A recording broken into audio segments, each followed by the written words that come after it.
So hello everyone, this is your English mentor and आज हम फिर से एक आर्टिकल लेकर आए हैं आपके सामने। और आज हम एक आर्टिकल पढ़ेंगे जो कि एग्ज़ाम पॉइंट ऑफ व्यू से भी बहुत ज़्यादा ज़रूरी है। चाहे वो आप एसएससी के लिए प्रिपेयर कर रहे हो, बैंकिंग के लिए प्रिपेयर कर रहे हो, या किसी भी आप कॉम्पिटिटिव एग्ज़ाम के लिए प्रिपेयर कर रहे हो, आपके लिए आर्टिकल बहुत सही है। क्योंकि रिटेल से इन्फ्लेशन से रिलेटेड आर्टिकल, इन्वायरमेंट से रिलेटेड आर्टिकल या सोशल इशू से जो रिलेटेड आर्टिकल्स होते हैं वो एग्जामिनेशन पॉइंट ऑफ व्यू से बहुत ज़्यादा इंपॉर्टेंट होते हैं एवरीबडी। सो स्टार्ट करते हैं आज हमारा आज का article. So fleeting relief on slide in retail inflation. Guys, fleeting का मतलब होता है टेम्परेरी।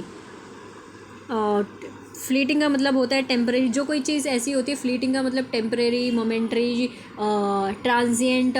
कोई चीज़ ऐसी है जो क्षणिक है, थोड़ी देर के लिए। तो फ्लीटिंग रिलीफ का और रिलीफ का मतलब होता है राहत। तो कह सकते हैं कि हमें थोड़ी सी राहत मिली है, ठीक है। On slide in retail inflation, अगर महंगा रिटेल इन्फ्लेशन की बात करें तो, ठीक है।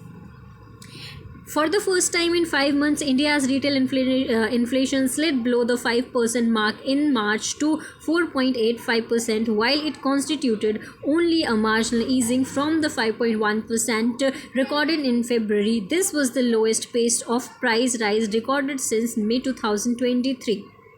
The average inflation of 5% clocked in the final quarter of 2023 to 2024 is not just in line with Reserve Bank of India projection but also the slowest in 3 years. For the full year gone by, consumer price rise averaged 5.4% as the RBI had forecast, a 4-year low. Core inflation, excluding energy and food prices, has been under the 4% mark for 4 straight months. Quant Eco Research estimates that overall fuel inflation in India hit a 4-year low of -2.7% in March, which was the 7th straight month of disinflation in this segment. So guys, पहली बार ये हुआ है, पहली बार 5 महीनों में India का जो retail inflation है वो कम हुआ है 5% मार्क से। मार्च में 4.85% रहा है। वहीं दूसरी ओर जो अगर देखा जाए तो इसमें केवल और केवल थोड़ा सा ही हमें राहत मिली है। 5.1% रिकॉर्ड किया गया था फरवरी में।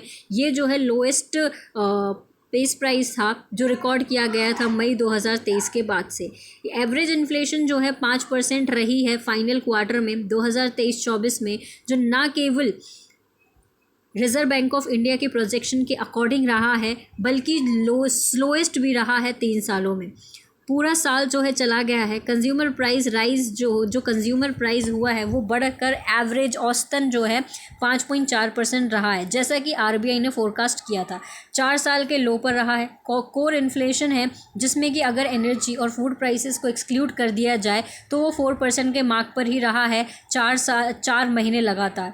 क्वांट इको रिसर्च का एस्टीमेट ये कहता है कि जो फ्यूल इन्फ्लेशन है वो इंडिया का 4 साल के निम्नतर स्तर पर पहुंचकर -2.7% हो गया है इन मार्च, जो कि 7th स्ट्रेट मंथ, लगातार 7वें महीने जो है एक डिसइन्फ्लेशन के पोजीशन पे बरकरार है। इन्फ्लेशन मतलब महंगाई, स्टैगनेंट का मतलब होता है कोई चीज़ रुक गई है, और डिसइन्फ्लेशन जो है जब उसमें कोई चीज़ माइनस में चली जाती है तो उसको डिसइन्फ्लेशन कहते हैं। तो यहाँ पे हम थोड़ा सी ग्रामर भी करेंगे गाइस, क्योंकि हमारा जो ऑब्जेक्टिव है वो सिर्फ रीडिंग के साथ ग्रामर करना भी है। तो मैं आपको बता दूँ कि यहाँ पर इंडिया का रिटेल इन्फ्लेशन जो जब भी अपनी सुपरलेटिव डिग्री होती है तो उसके पहले द लगता है, तो द फर्स्ट टाइम लिखा हुआ है, ठीक है गाइस। 5 प्लूरल इसलिए मंथ्स लिखा हुआ है, और अपने आप में ये सफिशेंट यूनिट है इसलिए यूनिट प्लूरल है। इंडिया का रिटेल इन्फ्लेशन, अपोस्ट्रोफी एस के बाद जो आता है, पजेसिव के बाद जो आता है, अपोस्ट्रोफी के बाद हमेशा नाउन आता है, तो इन्फ्लेशन है, ठीक है। और मंथ और ईयर की बात होती है तो प्रीपोजिशन इन का इस्तेमाल होता है, ठीक है। इस इट का सब्जेक्ट जो है वो इन्फ्लेशन है, ठीक है।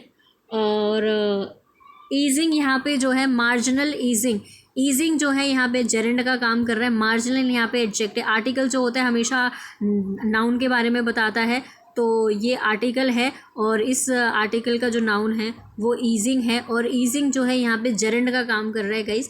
जेरेंड होता है जो नाउन वर्ब की आईएनजी फॉर्म जब नाउन का रोल प्ले करती है तो उसे जेरेंड कहते हैं गाइस। यहाँ पे भी महीने के साथ इन लगा हुआ है, ठीक है।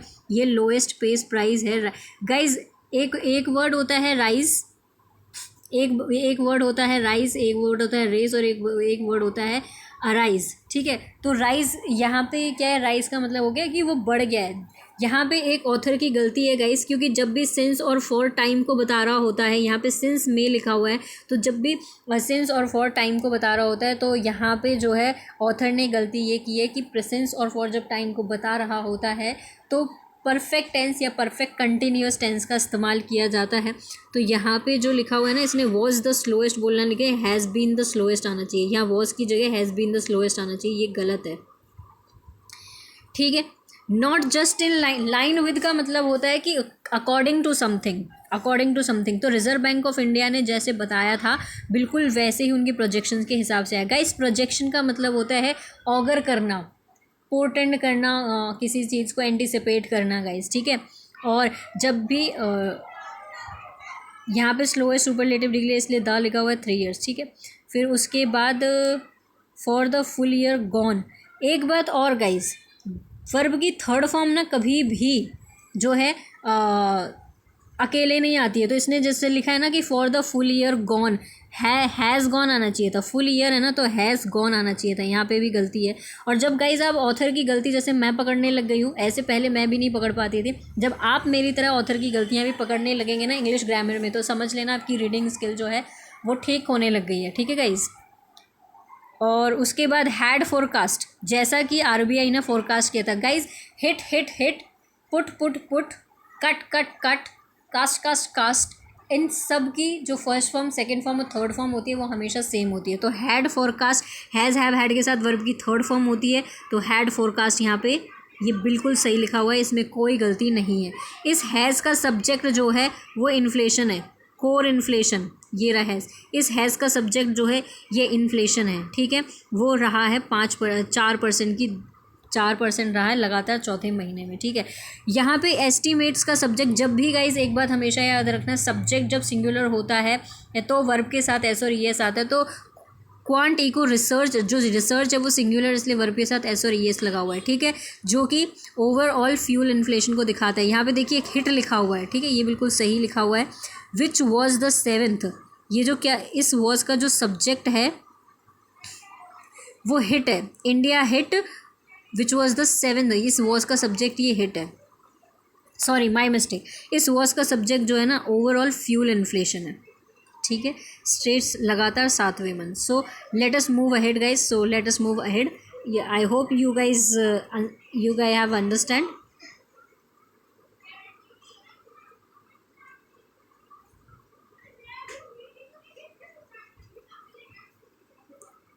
ठीक है, no doubt rupee two no doubt the rupee 2 rupees per liter cuts in petrol and diesel prices and the rupees 100 drop in cylinder prices have helped, though the full impact of these pre-poll steps will be seen this month. Amid these present potents, 2 critical problems persist. Food bills remain problematically high, even as overall inflation is rising for rural consumers already hit by a weak monsoon. निस्संदेह 2 रुपये पर litre की जो कटौती हुई है petrol और diesel की कीमतों में, और 100 रुपये की गिरावट हुई है सिलेंडर के प्राइजेस में, ये जो है इसने मदद करी है। हालांकि जो पूरा फुल इम्पैक्ट है इन ये चुनाव से पहले जो ये स्टेप्स उठाए गए हैं उसका जो असर है वो इस महीने देखने को मिलेगा। इसके बीच में जो प्रॉपर गाइज, एक वर्ड याद हमेशा रखना कि जो ये पोटेंट्स लिखा हुआ है, पोटेंट्स का मतलब होता है गाइस किसी चीज़ को ऑगर करना। एक पोटेंट मतलब ऑगर करना, बोर्ड करना, एंटीसिपेट करना, प्रेडिक्ट करना, प्रोजेक्शन करना। और एक गाइस पोटेंट से ही एक वर्ड बनता है प्रीमोनिशन। एंटीसिपेशन होता है आगे की चीज़ के लिए आपने बोल दिया, बट प्रीमोनिशन का मतलब होता है जो कि जिसका मतलब पोटेंट होता है। कहने का मतलब ये है कि आगे जो कोई चीज़ बुरी होने वाली होती है ना, तो उसका हमें ओमेन मिलने लगता है, सिग्नल मिलने लगता है कि कुछ चीज़ बुरी घटित होने वाली है, तो उसको पोटेंट्स कहते हैं। और प्रीमोनिशन भी कह सकते हैं। बाकी बोर्ड करना, ऑगर करना, ये सब इसके सिनोनिम होते हैं गाइस। तो यहाँ पे प्लेजेंट पोर्टेंट का मतलब ये है कि इन्होंने नेगेटिव को दिखाने के लिए, वैसे तो ये ओवरऑल नेगेटिव सिनेरियो, लेकिन इसने प्लेजेंट पोर्टेंट्स दिखाया। क्या प्लेजेंट की जिन्होंने जो 2 रुपये की कमाई की है पेट्रोल डीजल में, या 100 रुपये कमी की है सिलेंडर में, उसका थोड़ा सा अच्छा असर हुआ है, अदरवाइज बुरा ही था। ठीक है, ठीक है। टू क्रिटिकल प्रॉब्लम्स जो हैं अभी भी बनी हुई हैं, जैसे कि फूड बिल जो हैं, अभी भी 2 प्रॉब्लम्स जो हैं लगातार बनी हुई हैं, जिसमें पहली ये है कि फूड बिल जो है अभी भी हाई चल रहा है। साथ ही साथ जो ओवरऑल इन्फ्लेशन है वो भी बढ़ती जा रही है रूरल कंज्यूमर्स में, जिसकी वजह से एक हफ्ते में जो मॉनसून भी हिट किया है जहाँ पे। ठीक है, यहाँ पे अपन थोड़ी सी ग्रामर देख लेते हैं गाइस। इस हैव का जो सब्जेक्ट है वो ये है पेट्रोल और डीजल में कमी और 100 ड्रॉप इन सिलेंडर। ठीक है, तो जब 2 सब्जेक्ट एंड से कनेक्ट होते हैं तो वर्ब हमेशा प्लूरल आती है। हैव और हैज़, हैव के हेड के साथ वर्ब की थर्ड फॉर्म लगी हुई है। ठीक है जी। हालांकि ये जो इस दीज का जो सब्जेक्ट है वो स्टेप है। इस दीज का जो सब्जेक्ट है वो स्टेप है। विल बी सीन, फ्यूचर में देखा जाएगा, यानी इस मंथ में देखा जाएगा।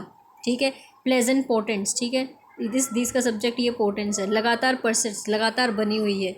पहला है फूड बिल्स। जब भी गाइस, मैंने पहले भी बताया हुआ है आपको कि जब भी सब्जेक्ट सिंगुलर होता है वर्ब के साथ एस लगता है, एस और एस लगता है। और जब वर्ब प्लूरल होती है, जब सब्जेक्ट सिंगुलर होता है तो वर्ब के साथ एस और एस लगता है, और जब सब्जेक्ट प्लूरल होता है तो वर्ब के साथ एस और एस नहीं लगता है। तो यहाँ पे फूड बिल्स प्लूरल है, इसलिए रिमेन लिखा हुआ है। ठीक है, प्रॉब्लमेटिकली जो है एडवर्ब है और हाई एक एडजेक्टिव है। ओवरऑल इस का जो सब्जेक्ट है वो ओवरऑल इन्फ्लेशन है, और इस एम आर के साथ वर्ब की थर्ड फॉर्म और आईएनजी फॉर्म लगती है। ठीक है, यहाँ पे जो राइजिंग है वो एडजेक्टिव का रोल प्ले कर रहा है गाइस। और जब भी वर्ब की आईएनजी फॉर्म एडजेक्टिव और रोल प्ले करती है तो उसको प्रेजेंट पार्टिसिपल कहते हैं गाइस। ठीक है, लेट अस मूव अहेड। ठीक है, inflation as measured by the consumer food price index has averaged an alarming 8% through 2023 and 24 and 8.5% in the January to March quarter. And while some government interventions have helped check a few items prices, and hopes of a normal monsoon this year could lift some pressure points perhaps from July onwards, the ongoing heat waves across large part of the country remain a threat to perishable supplies. Moreover, some key items are seeing deeply entrenched inflation trends. Double-digit inflation has now been seen for 5 months in vegetable, 10 months in pulses, and a whopping 22 months in spices. Cereals inflation picked up pace in March, breaking a 7-month moderating streak, while eggs, meat, and fish are also seeing spikes. Inflation को जो है consumer food price index के द्वारा जो है मापा जाता है, और जो कि औसतन जो है थोड़ी सी अलार्मिंग सिचुएशन, इन प्रॉब्लम वाली सिचुएशन में रही है। 8% रही है 2023 और 24 में, और फिर उसके बाद 8.5% रही है जनवरी से लेकर मार्च के क्वार्टर में।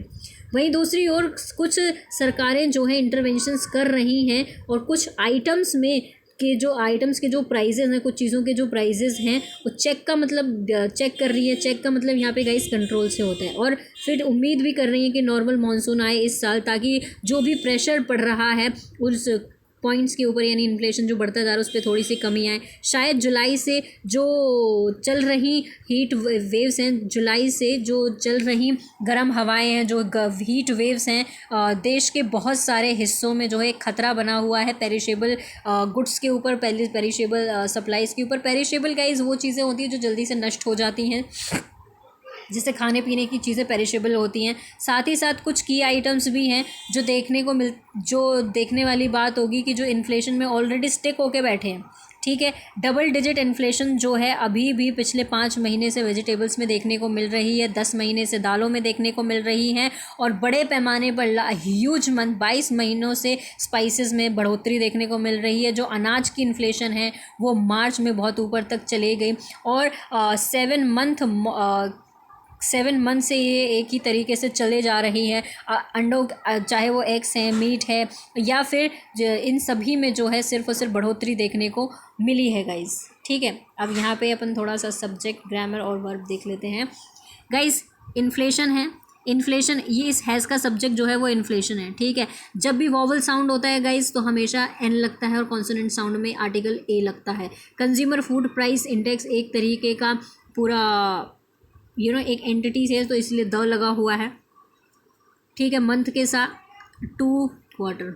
ठीक है, वाइल सम गवर्नमेंट इंटरवेंशंस, यहाँ पे हैव का सब्जेक्ट जो है इंटरवेंशंस है और हैव के साथ वर्ब की थर्ड फॉर्म लगी है गाइस। चेक का मतलब किसी चीज़ को चेक करना होता है, जैसे कि for example my school teacher has checked my copies, यानी कि उसने मेरी स्कूल टीचर ने मेरी कॉपी चेक की। और एक चेक का मतलब किसी चीज़ को कर्व करना, कंट्रोल करना भी होता है। तो यहाँ पे ये लिखा हुआ है कि कुछ सरकारें जो हैं दखल दे रही हैं। यहाँ पे दखल एक पॉजिटिव वे में है कि वो कंट्रोल कर सके कुछ आइटम्स। गाइज एक बात हमेशा याद रखना, यहाँ पे आइटम्सिस, यहाँ पे एस के बाद अपोस्ट्रोफी लिखा हुआ है। वैसे तो पोजेशन जब दिखाना होता है अपोस्ट्रोफी एस का यूज़ करते हैं, लेकिन अगर हम इसको आइटम्सिस कर देते तो हिसिंग साउंड आता है। तो ग्रामर का रूल है कि जब हिसिंग साउंड को अपन को हटाना होता है तो अपन क्या करते हैं कि अपोस्ट्रोफी एस जो है लास्ट में लगा देते हैं। तो यहाँ पे आइटम्स लिखा हुआ है, बहुत सारे आइटम्स। अ फ्यू जो होता है वो प्लूर काउंटेबल होता है, तो अ फ्यू के बाद प्लूरल आया है, इसलिए आइटम्स लिखा हुआ है। ठीक है,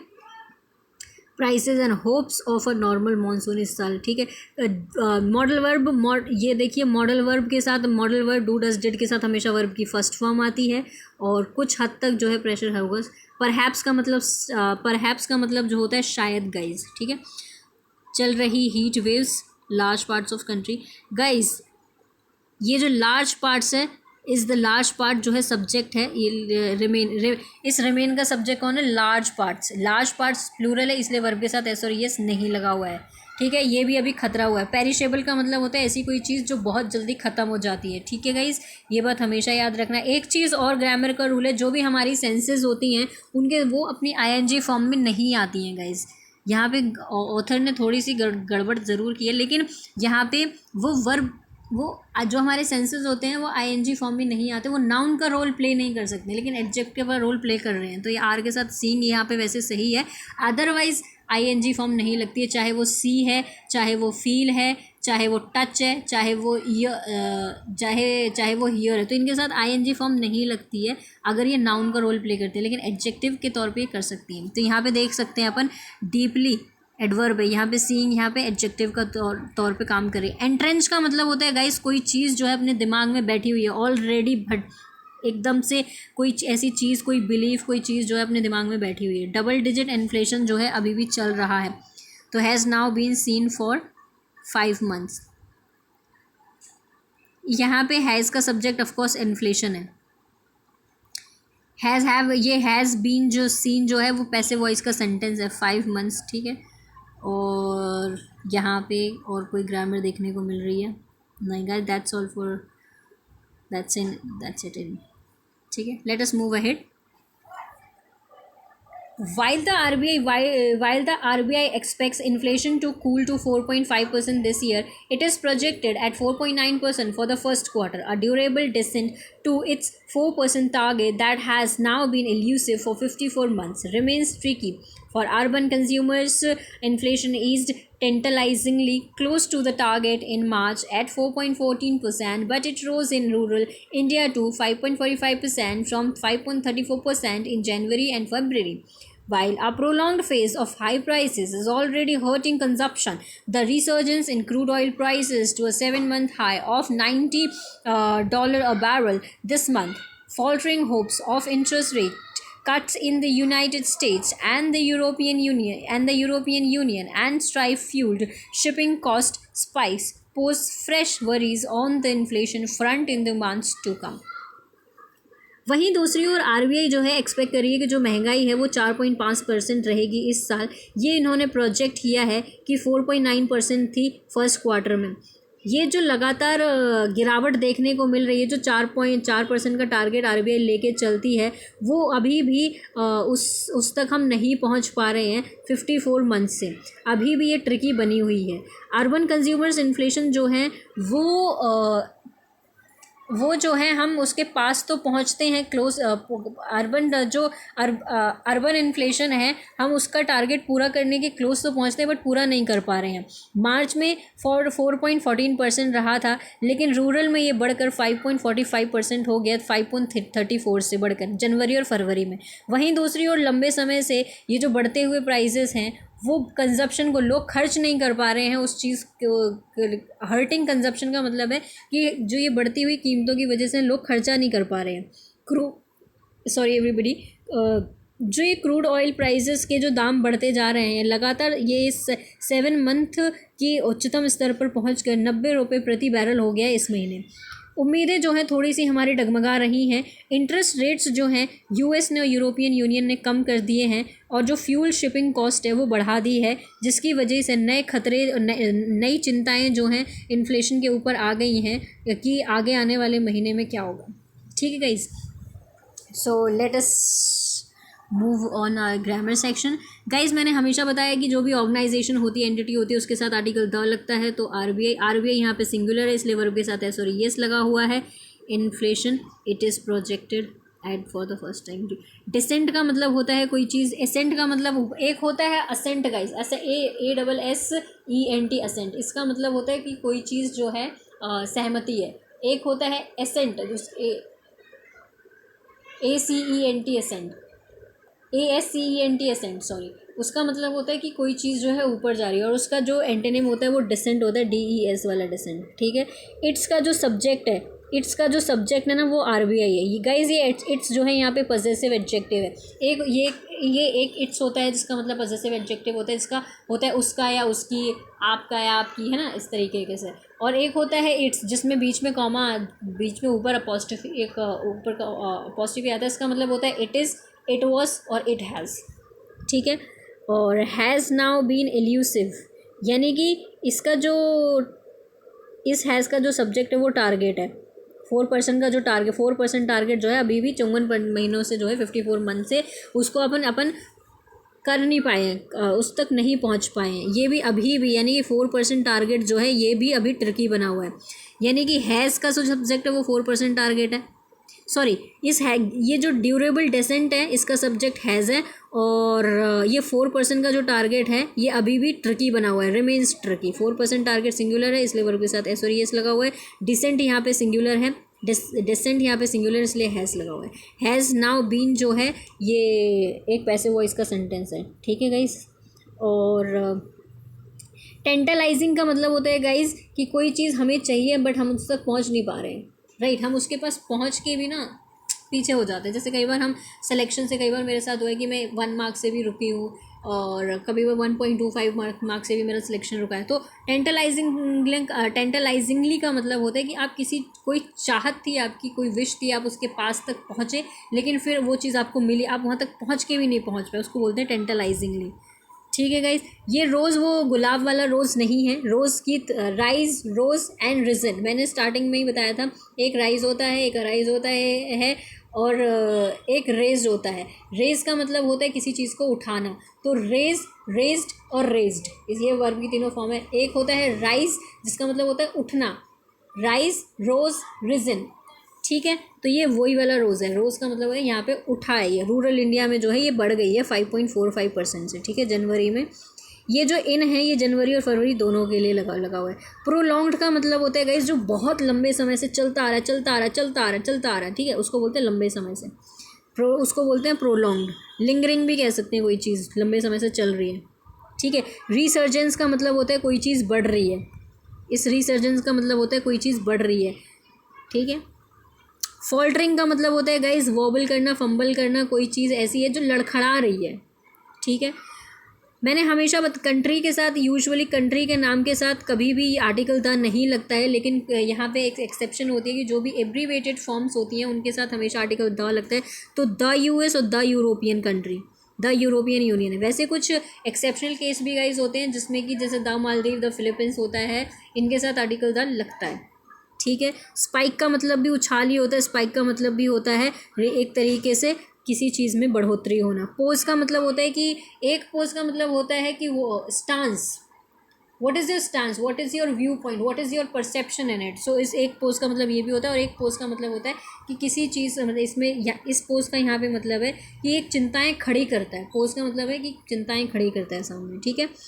so I hope guys that's all for today, and आप लोगों को ये आर्टिकल समझ में आया होगा। और ओवरऑल इस आर्टिकल की जो समरी अगर देखी जाए तो आरबीआई ने पूरा इस सॉरी जो ऑथर है इसने पूरे जो इन्फ्लेशन है उसको एक तरीके से डेटा दिया है कि हमारे इन्फ्लेशन पहले आरबीआई का जो टारगेट रहता है 4% रखने का, उसके क्लोज जाके भी नहीं हो पा रही है, और अर्बन में जो है बढ़ रही, अर्बन में थोड़ी सी कमी देखने को भी मिलती है, लेकिन रूरल में बहुत ज़्यादा बढ़ गई है, तो लोग खर्च नहीं कर पा रहे। ये पूरा एनालिटिकल डेटा था, और आई hope you have like this article is well, and that's all for today. और thank you so much everybody, and keep preparing well. Thank you so much everybody.